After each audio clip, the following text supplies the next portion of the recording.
जय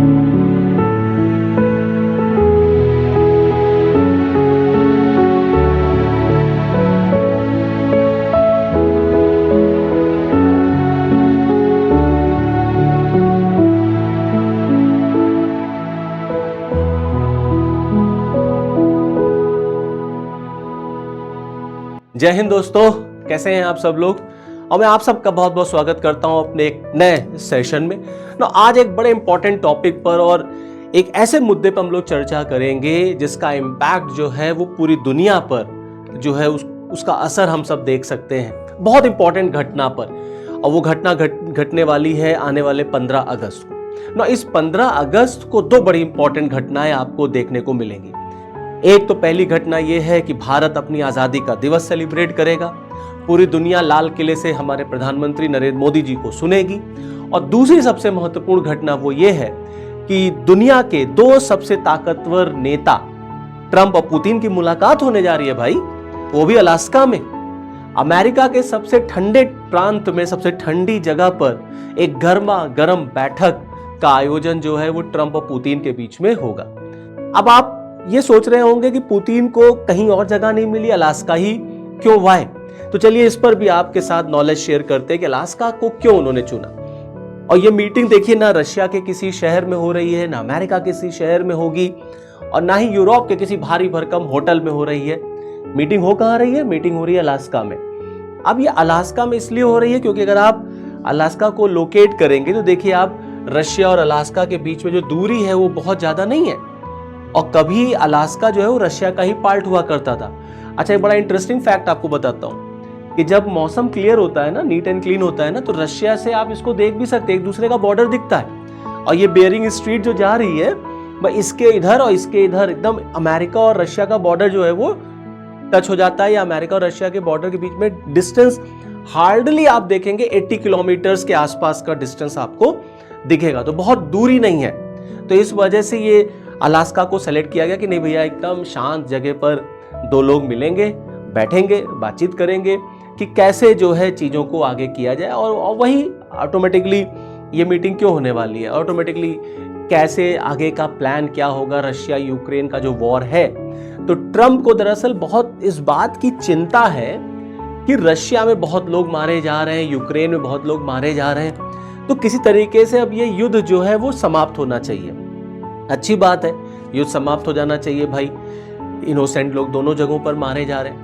अब यहां पर एक बड़ा इंटरेस्टिंग फैक्ट पहले मैं आपको बता दूं, फिर आगे सारी बातें डिस्कस करूंगा, कि बहुत ही कम लोग शायद ये जानते होंगे कि अलास्का जो है वो कभी रशिया का ही पार्ट हुआ करता था, जिसको अमेरिका ने परचेज किया, रशिया ने इसको सेल आउट किया था। और इसको सेल आउट किया था 1867 अप्रॉक्स, आज से 158 ईयर्स पहले की ये बात है। और जब इसको उस समय सेल आउट किया गया था, तब इसके लिए अमेरिका ने 72 लाख करोड़ डॉलर जो है वो पे किया था। आज की तारीख में 13 करोड़ डॉलर लगभग आप मान लीजिए कि जो है ये कीमत होगी उसकी। तो ये पार्ट जो है वो रशिया से अमेरिका की तरफ चला गया। तो रशिया को लगता है कि नहीं ये कभी हमारे अंडर रहा है, तो हम इसको अच्छी तरीके से जानते हैं, तो यहीं पर मीटिंग करना जो है वो सेफ एंड साउंड होगा। इसके पीछे एक और बड़ा इंटरेस्टिंग फैक्ट है दोस्तों, और वो ये है कि 2023 में दरअसल इंटरनेशनल क्रिमिनल कोर्ट ने पुतिन के खिलाफ एक वारंट, अरेस्ट वारंट जारी कर रखा है कि इनके ऊपर रशिया यूक्रेन वॉर में जो जेनोसाइड हुआ है, जो इनोसेंट लोग मारे जा रहे हैं, उसको लेकर के पुतिन के खिलाफ जो है वहां पर अरेस्ट वारंट जारी किया गया। और अगर ये किसी भी ऐसे मेंबर नेशन या मेंबर कंट्री के में जाते हैं तो इनको अरेस्ट कर लिया जाएगा। तो अब ये कहां जाएंगे? यूरोप के किसी देश में जा नहीं सकते, वहां जाएंगे तो अरेस्ट कर लिए जाएंगे। अपने के यहाँ मीटिंग कर नहीं सकते, तो इनको कहीं और जाना है, तो ये अलास्का चले जा रहे हैं। अच्छा, अमेरिका में क्यों नहीं जा रहे हैं? मीन्स हम क्योंकि मतलब अमेरिका में क्यों मीटिंग हो रही है? अमेरिका आप जानते हैं वहां किसी की दादागिरी चलती है नहीं, तो फिर क्या इंटरनेशनल क्रिमिनल कोर्ट की चलेगी? तो बढ़िया अलास्का में जो है वो मुलाकात हो जाएगी, मीटिंग हो जाएगी। अब क्योंकि ये पहल है कि हाँ भाई चलो युद्ध खत्म कर दिया जाए, तो तमाम लोगों ने इसका स्वागत भी किया। यूरोपियन यूनियन की तरफ से भी जो इसको एक अच्छा स्टेप माना गया है, भारत ने भी इसका स्वागत किया है। हमारे जो एक्सटर्नल अफेयर मिनिस्ट्री है वहाँ से भी स्टेटमेंट आया है कि नहीं, इट्स अ गुड स्टेप। और किसी भी कंडीशन में ये जो वॉर है ये खत्म होनी चाहिए। और मोदी जी तो हमेशा से ही, हमारे प्राइम मिनिस्टर साहब हमेशा कहते रहे that this era is not the era of war, ये युद्ध का काल नहीं है और युद्ध से किसी भी चीज का हल नहीं निकल सकता। डायलॉग से ही आप किसी चीज को सॉल्व कर सकते हैं। तो भारत की तरफ से भी इसका स्वागत किया गया है कि नहीं, ये बहुत अच्छी बात है, बिल्कुल होना चाहिए। अब प्रॉब्लम ये है कि कई यूरोपीय देश, जिसमें फ्रांस है, जिसमें ब्रिटेन है, जिसमें जर्मनी है, ये सब इस स्टेप का वेलकम तो कर रहे हैं कि नहीं, जो मीटिंग होने जा रही है ट्रंप और पुतिन की, बहुत अच्छी बात है, लेकिन इसमें यूक्रेन को भी शामिल करना चाहिए, क्योंकि इस मीटिंग में यूक्रेन को नहीं इनवाइट किया गया है और बिना यूक्रेन को कॉन्फिडेंस में लिए, बिना यूक्रेन को बताए ये मीटिंग प्लान हो गई। अब यूक्रेन की तरफ से भी रिएक्शन आ रहा है, क्योंकि बात जो निकल के आ रही है वो ये है कि कहीं ऐसे कोई बात ट्रंप जो है वो पुतिन से वादा ना कर दे जो यूक्रेन उसको फुलफिल ना कर पाए। तो इसीलिए तमाम यूरोपीय देश जो हैं वो ट्रंप के ऊपर अब ये प्रेशर भी क्रिएट कर रहे हैं कि बिना यूक्रेन के मीटिंग जो है वो फुलफिल नहीं हो सकती, वो सक्सेसफुल नहीं होगी, क्योंकि यूक्रेन को राइट है, यूक्रेन अपने संघर्ष कर रहा है अपनी आज़ादी के लिए, या एक तरीके से कह लीजिए रशियन एग्रेशन के खिलाफ वो लड़ रहा है। तो यूक्रेन को भी इस मीटिंग में इनवाइट करना चाहिए और यूक्रेन को भी कॉन्फिडेंस में लिया जाना चाहिए। इसीलिए आप देखेंगे कि तमाम यूरोपीय देश जो हैं यूक्रेन की लगातार हेल्प करते आ रहे हैं, आज भी कर रहे हैं, और ये वादा यूक्रेन से कर रहे हैं कि अगर अमेरिका आपकी हेल्प नहीं करेगा then we are going to help you and we will continue that thing. हम लगातार आपकी हेल्प करते रहेंगे, चाहे वेपन से हो, चाहे पैसे से हो, चाहे किसी चीज से हो। ये एक बड़ा इंपॉर्टेंट और इंटरेस्टिंग एक फैक्ट यहाँ पर एक टर्न हमें देखने को मिलता है। अब प्रॉब्लम यह है कि यूक्रेन को दरअसल ट्रंप के ऊपर उतना यकीन नहीं है, क्योंकि यूक्रेन को लगता है कि ट्रंप जो है ना बड़बोलेपन में ये कुछ भी बोल सकते हैं, और ये इधर नोबेल प्राइज का जो इनको चस्का लगा हुआ है, इसके लिए पुतिन से कहीं यूक्रेन को भी बेच ना दें। इसीलिए यूक्रेन बार बार इस बात को लेके कह रहा है कि भाई आप ऐसा कोई वादा ना करिएगा जो मुझे मंजूर ना हो। और यूक्रेन ने एकदम क्लियर कट कह दिया है कि यूक्रेन अपनी 1 इंच जमीन भी जो है वो रशिया को नहीं देगा, क्योंकि यहां पर यही बात एक बहुत इंटरेस्टिंग फैक्ट निकल के आ रही है कि जैसे पुतिन ने अलास्का को बेच दिया, कहीं ऐसा ना हो कि यूक्रेन को भी बेच दिया जाए कि ठीक है अच्छा चलिए। तो ये एक बड़ा इंपॉर्टेंट फैक्ट है।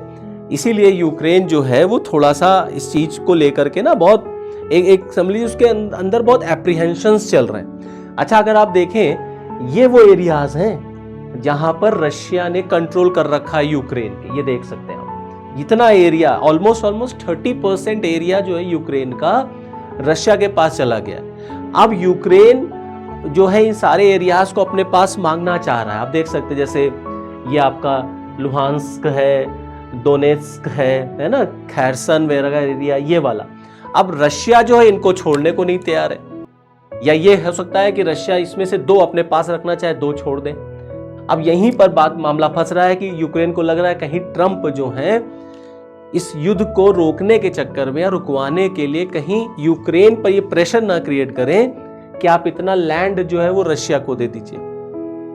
और यूक्रेन बार बार कह रहा है कि हम 1 इंच जमीन अपनी जो है वो रशिया को नहीं देंगे। तो यहां पर ये लैंड स्वैप वाला इशू निकल के आ रहा है कि कहीं ये अदला बदली वाला जो है वो ट्रंप ना करके, या ट्रंप यूक्रेन के ऊपर प्रेशर ना क्रिएट करे कि आप ऐसा करिए, आप लैंड स्वैप करिए, इतना एरिया जहां तक जो है रशिया का कंट्रोल हो गया कोई बात नहीं, उतना आप रशिया के पास छोड़ दीजिए।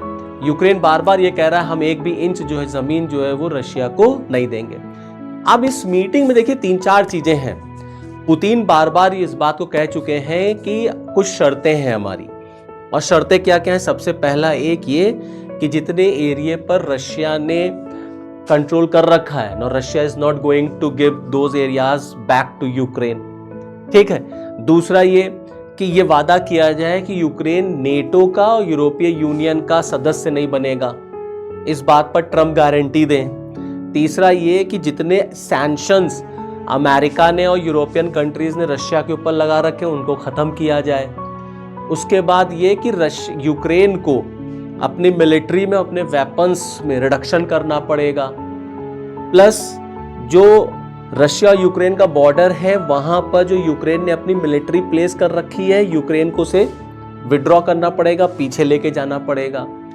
और यूक्रेन में रशियन लैंग्वेज को रिकॉग्नाइज करना पड़ेगा। यूक्रेन जो है रूसी भाषा को अपने देश में रिकॉग्नाइज करे, मान्यता दे। ये सारी कंडीशन पुतिन की तरफ से हैं। अब इन्हीं सारी बातों को लेकर के अलास्का में अब मीटिंग होगी। तो 15 अगस्त, इस साल का 15 अगस्त जो है वो बड़ा गर्मा गर्म, बहुत भारी भरकम होने वाला है। भाई भारत के लिए, हम सब के लिए तो गर्व की बात है कि हमारा देश उस दिन आजाद हुआ था। तो we are going to celebrate our independence day. दुनिया के लिए यह है कि रशिया यूक्रेन वॉर क्या उस दिन खत्म होगा।